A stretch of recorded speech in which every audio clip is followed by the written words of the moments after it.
Good afternoon, Julie. Hello, my friend. How are you today? Well, I'm pretty good today, but I'm better now that I'm seeing this great smile on your face.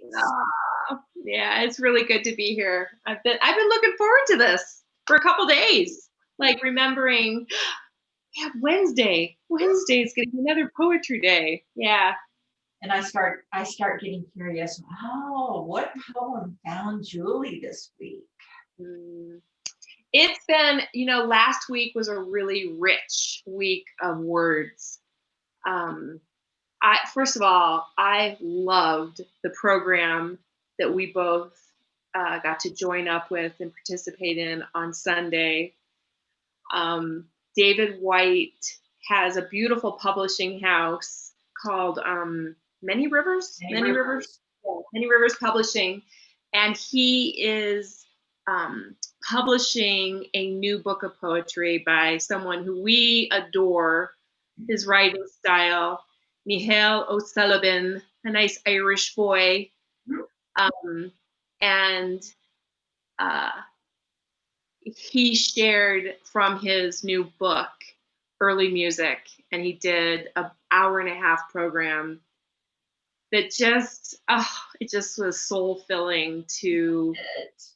you know Yeah. to hear him speak his own work in a really powerful way is just, I don't know, it's just delightful. It's just, I'm still riding the wave of the poem that he recited, and had written about his mother-in-law, Maya, Mm-hmm.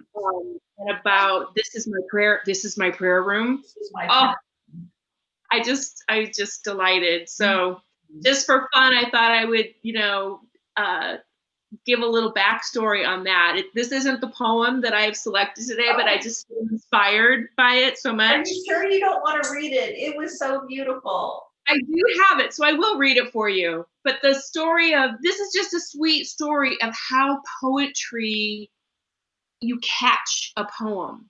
I thought the way he shared the story was so delightful because he's visiting his in-laws' home, and his mother-in-law and his father-in-law are Hindu, and they do daily prayers, which are called pujas. And he's grown up a very spiritual, Catholic. I think Irish Catholic boy, and has probably gone on his journey. I'm not exactly sure what that is today, but he was really interested in joining his mother-in-law for her morning prayers, for her puja. So he asked her, and he had to kind of work up the courage, because he didn't want it to be, received wrong, or be intrusive. But he Mhm. was really wanting to share that prayer experience with her. And so he asked her, and she was sort of, like, oh, sure, sure, but the next day he's up in the morning and ready, and she didn't invite him in to her prayer room. And kind of day two, kind of he was waiting for the invite, doesn't get the invite. And he's having to kind of like, not take it personally, and, just sort of not be offended. And the morning of the third morning, she pops her head in the room and said, all right, go take a shower if you're going to come join me in my prayer room. And so Love he this. makes his way into the prayer room. And when she closes the door, this is the part that I love. She says, this is my prayer room, and no one comes into my prayer room. And he immediately had the download of the start of a poem from that sort of sacred space, that moment, that thing that happens that just catches us. And he was off to the races. I And so wanted to ask him about that moment when she shut the door and said, this is my prayer room. No one comes into my prayer room. Yet, this man, this Irish Catholic who's dating her daughter, has been invited into this sacred space of hers. And just want to ask about the honor that he felt by that invitation and the message that she was giving him about his place in their family. Yeah. Yeah. Mhm. So this is the poem. This is my prayer room. This is my prayer room. Pray with me. Say the words. Ring the bell. We're almost there. This part is my favorite. It's where God feels the closest. So ask for mercy or for help or forgiveness. No need to tell. For my story is your story, is everybody's story. Mm. Yeah.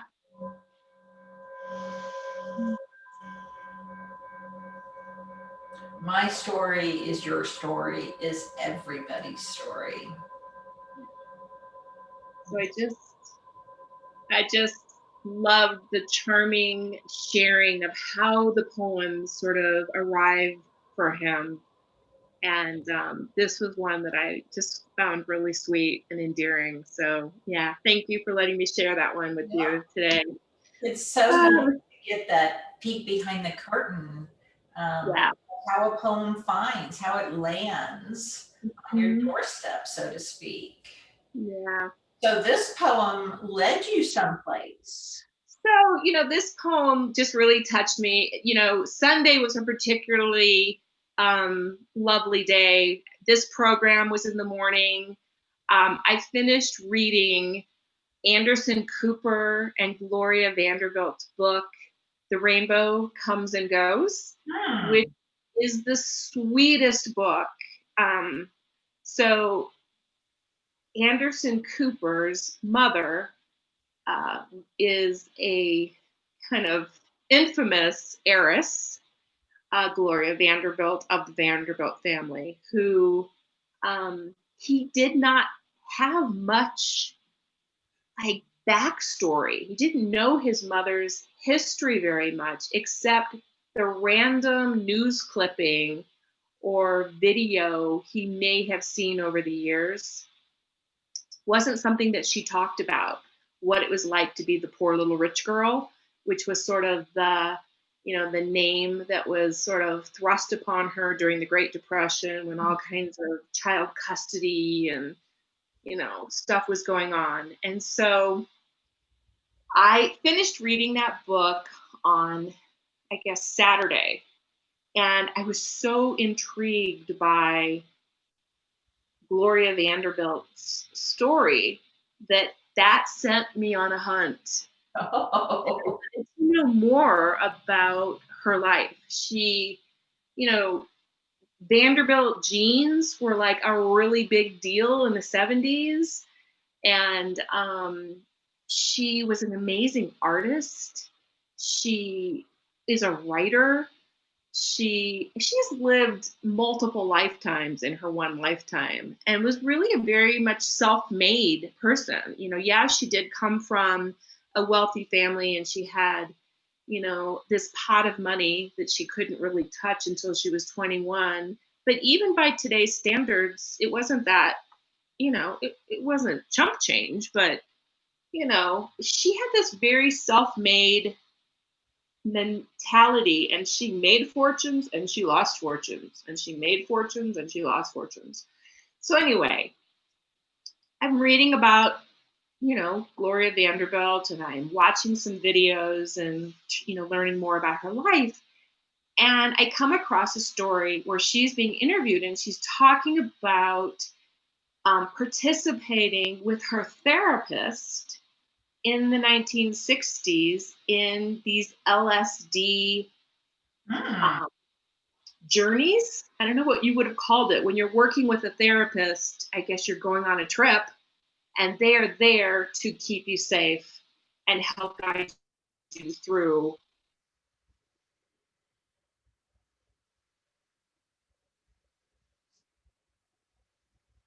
that hallucinogenic journey Right.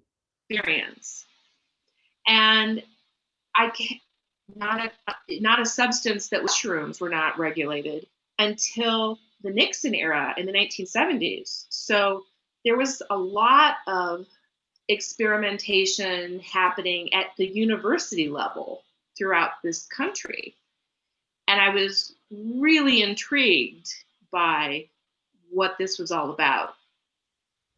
So I continued kind of searching a little bit further, and I came across a really interesting story about a woman in Oaxaca in Mexico named Maria Sabina.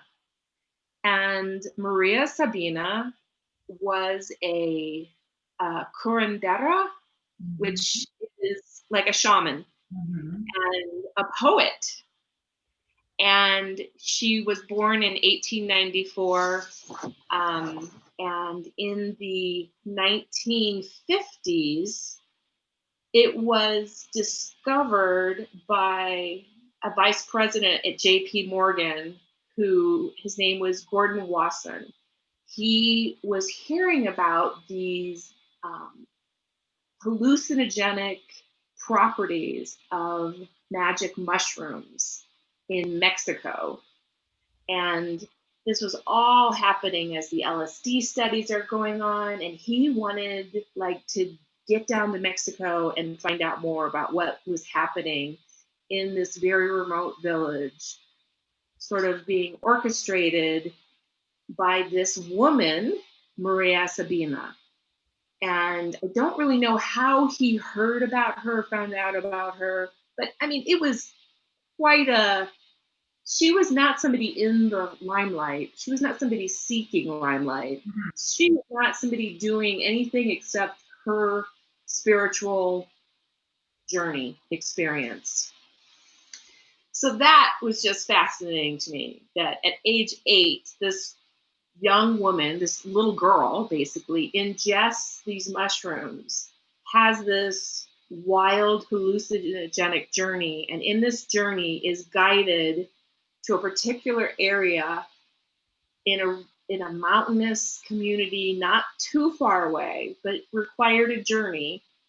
And there she would find a certain herb, and if she were to steep this herb in water, boiling water, and there were some other things she needed to do, and then give this to her uncle who was dying, he would survive.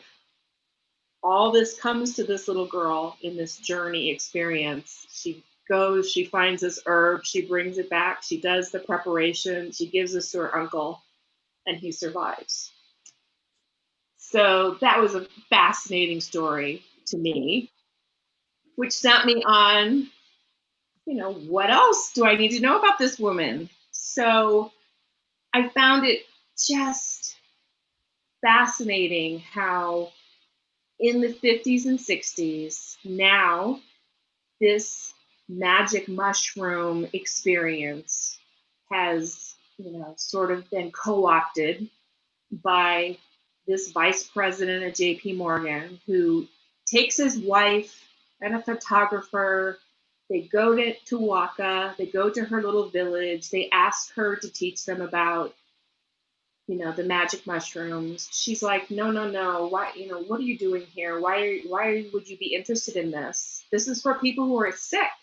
I use this experience to help people who are sick. You have no need.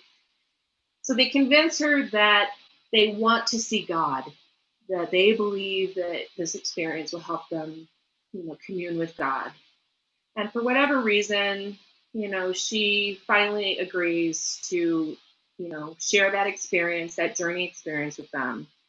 They come back to the US.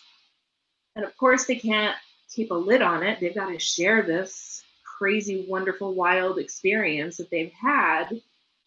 And pretty soon, it becomes the thing for people to want to do, is to make their way down there. And this village, this, sleepy little village, now becomes overrun by hippies and famous musicians. And, the CIA gets part of this, comes into this plot because the CIA is trying to figure out how hallucinogenics can be used in warfare and other things. And that's a whole other side story that I don't necessarily want to go down that rabbit hole right now. But this is one of our, shall we say, psychedelic rabbit holes that we're down today. Basically, this village gets mad at Maria Sabina and they burn her house down because they're like, what have you brought to us? We are not thrilled with this. And so pretty soon, Gordon Wasson and his wife and people who were those early adopters realize, oh man, we've made a terrible mistake. And there's regret on their end, and there's regret on Maria Sabina's end. And, you know, eventually some of the spotlight fades away and people stop coming and other people decide to get in on the action. And so whatever happens, happens. But Maria Sabina's life is sort of, you know, affected in a really negative way as a result of this. And so when she dies in 1985, this controversial legacy is sort of hanging over her. And, you know, she's, you know, really trying to understand, like, why did these human beings get so interested in this? Mm-hmm. And there's regret, and you know, this, she realizes that this kind of secret ritual using the magic mushrooms, which is many centuries, you know, it's been around for thousands of years. She comes from this lineage of shamans from her paternal side. It's a real heartbreak for her that things have kind of ended and she's dying now, and things have ended the way, you know, they've kind of ended for her. Sometime in between the 70s and her death, she wrote a poem. Oh. And to kind of express her feelings about her spirituality and kind of her tradition about the magic mushrooms, but just about that you are the medicine, you are the channel, and there are these things that help you connect. And so that poem. And say that again. You are the medicine. You are the medicine. And that is the title of her poem. You are the medicine. Now, it was originally written in Spanish, so I have the English translation of her poem. So some of it may, you know, be lost a little bit in translation, but for the most part, I didn't seem to find that as being an issue. But it's a full circle moment. She, you know, she died with a little bit of regret. Some of those early kind of adopters kind of died with regret that they brought what they did upon her. And yet towards the end, she did get a final word of leaving behind what she valued, what was important to her. So this is You Are the Medicine.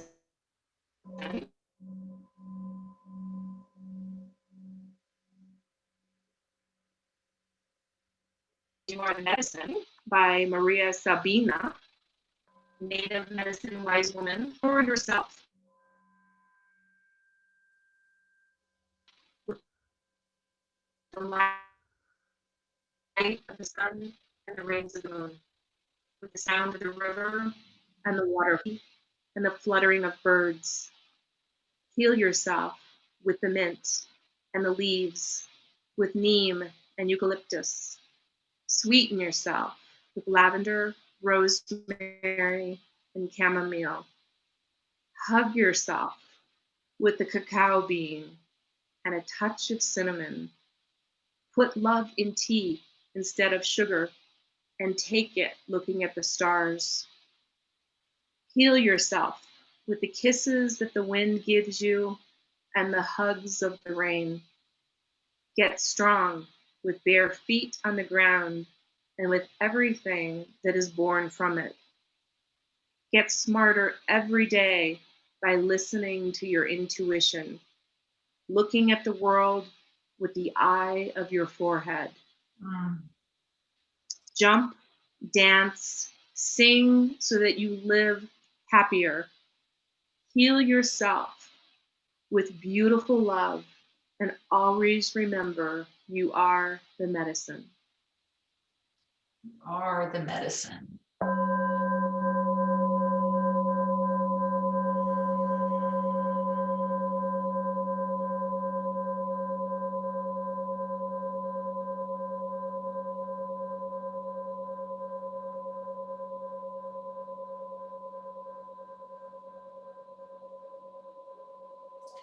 Wow, Julie, just really feeling the frequency of this poem, of her words, her wisdom, and her gift to all of us. This reminder, I am my medicine. You are your medicine. And I think it's just so poignant that, this is an indigenous human being living in a village where not much changed for many thousands of years. The foods that were ingested, the medicines that were used, the prayers that were said, it was a very rich but small, very kind of tight environment.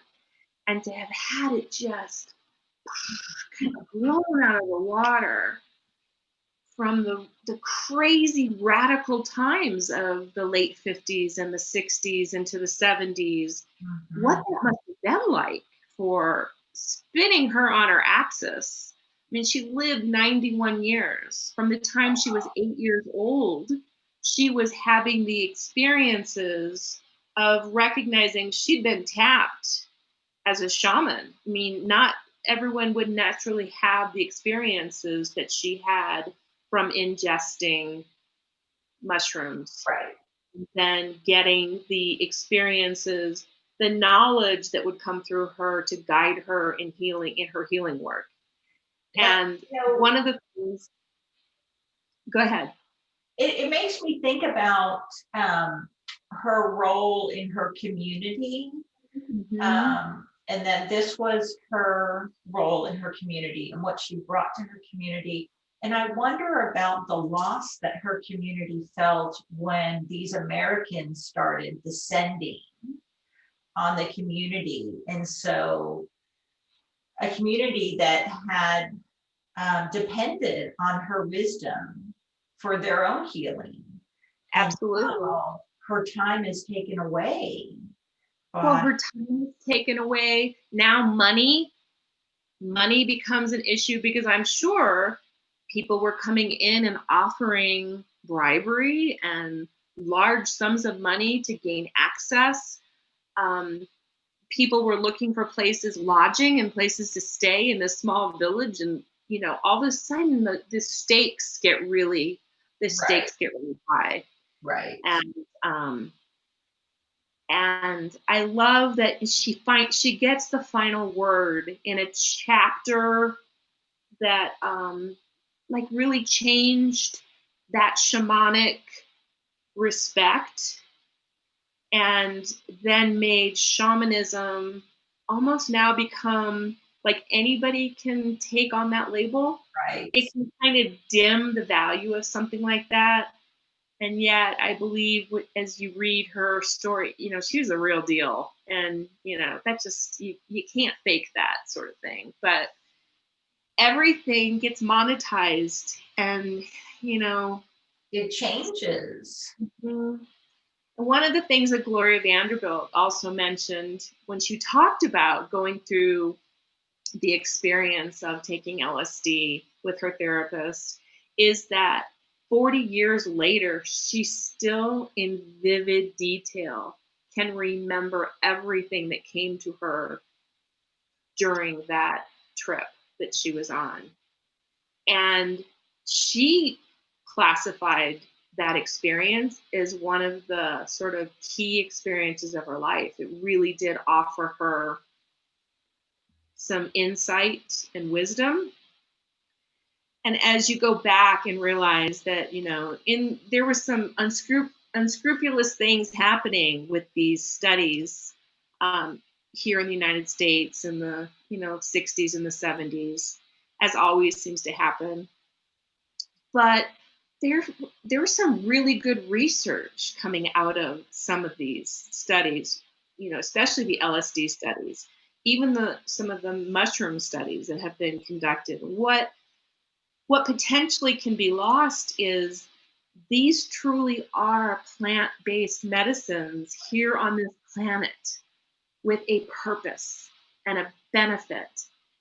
And so some of these studies are starting up again because, nothing is ever wasted, I guess. Some of this research has reemerged as we need to take another look at this because, there are a lot of mental illness and problems in this country, in the world, that could potentially really benefit from a controlled micro dosing, proper handling of all this. So full circle, Maria Sabina reminds us we are the medicine, and it's just a cautionary tale. And I loved her beautiful words.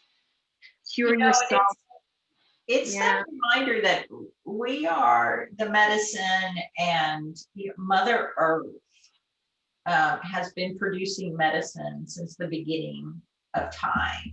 This plant-based natural medicine, whether you're looking at mushrooms or lavender oil, these medicines are on the earth. And to find someone, a curandera, who is so attuned to the medicine of Mother Earth.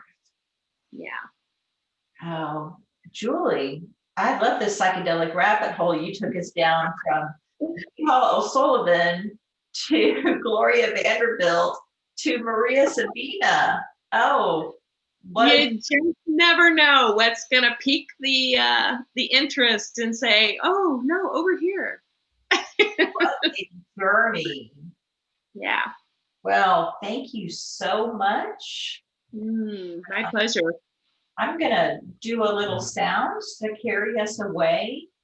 Okay. And I am so thankful to be on this journey with you, to go down these rabbit holes with you. Super fun. So until we meet again, we'll see where the journey takes us.